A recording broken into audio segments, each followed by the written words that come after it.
Update pa rin po tayo ngayon tungkol pa rin sa naganap na lindol. Lampas 20 na po ang namamatay dahil sa magnitude 6.9 na lindol na yumanig nga po sa Visayas. Ang mga nakaligtas naman sa peligro, di pa rin po makapaniwala sa trahedyang kanilang dinanas. Narito po ang kanilang mga kwento. Komato sa ngayon ang 18 taong gulang na si Junald Herodias ng Lumindol. Nadaganan si Junald ng malaking bato na gumulong mula sa bundok sa kanilang barangay sa Talamban sa bayan ng Himalalud. Kasama ni Junald na nadaganan ng malaking bato ang kanyang ina na agad na namatay. Si Junald naman nagtamo ng matinding tama sa ulo. Si Aling Miminda naman, 52 anyos at janitress sa Kidiville Learning Center sa bayan pa rin ng Himalalud. Naglilinis daw sa likod ng eskwelahan nang mangyari ang lindol. Natrap daw si Aling Miminda nang gumuho ang isang bahagi ng paralan.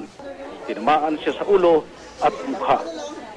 Wala noon po. Siya ragyod? O siya ragyong usa. Wala din siya kagawas dayon?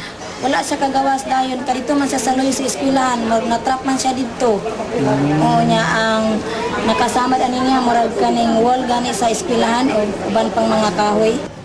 Palabas na ng paralan ang binatidyong si Steven Vidal sa San Jose, La Libertad ng Lumindol. Bigla raw bumagsak ang pader ng paralan at nadaganan si Steven. Sabi ng mga doktor na tumingin sa kanya, kailangang operahan ang buto sa hita na na-dislocate. Nadaganan naman ng pader ng kanilang bahay ang maglolang sina Irene at Natividad ng Lumindol habang nananghalian sila sa bayan pa rin ng Tayasan. Kailangan di daw operahan ang maglola sa hita at balakang. Paggawas ng sa balay, sus paggawas ng sa balay mga gikan sa mong pultahan mga duwa kadupa, ito manamo na dakog ang kahoy o katong mga siminto, alubla.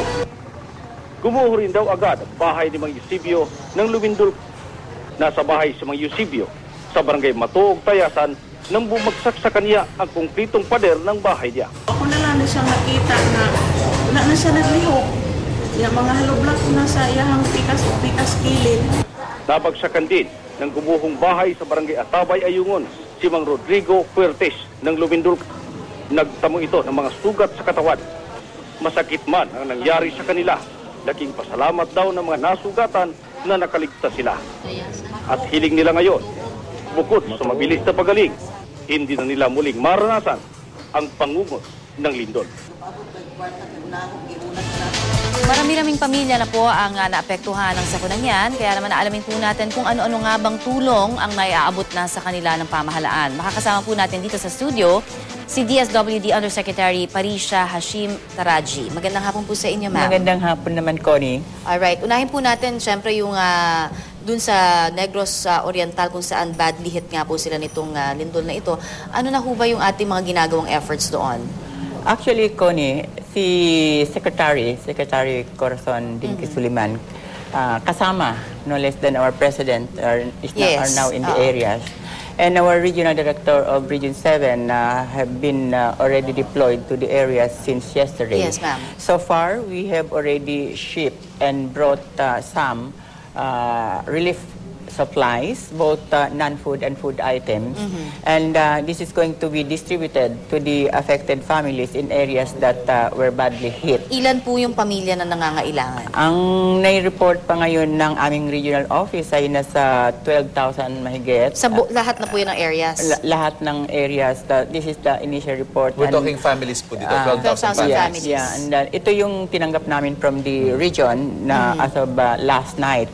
At ito ay karamihan sa kanila ay nanggagaling sa munisipyo ng Tayasan at ang munisipyo rin ng Gihulman at saka Himalalud ang marami doon. Opo. Sapat pa hubang supply, ma'am? We can assure you, Connie, na we have enough. Ang ano lang doon, yung pag-ship, no? In fact, we have also sent some food and non-food items from NDROC or National Operations Center namin through our C-130 and even PAL. Other than the food items that we have shipped, nagpadala kami ng mga blankets, ng mga mats, at saka even na portable generators, no? Ayun, Ito kasi oo. instruction ni Secretary. Marami pa walang kuryente, no, sa yes, areas, kung ano? saan kailangan yun, at ito yung available sa amin. At of course, we sent also yung tents, no? That is badly needed now in the area.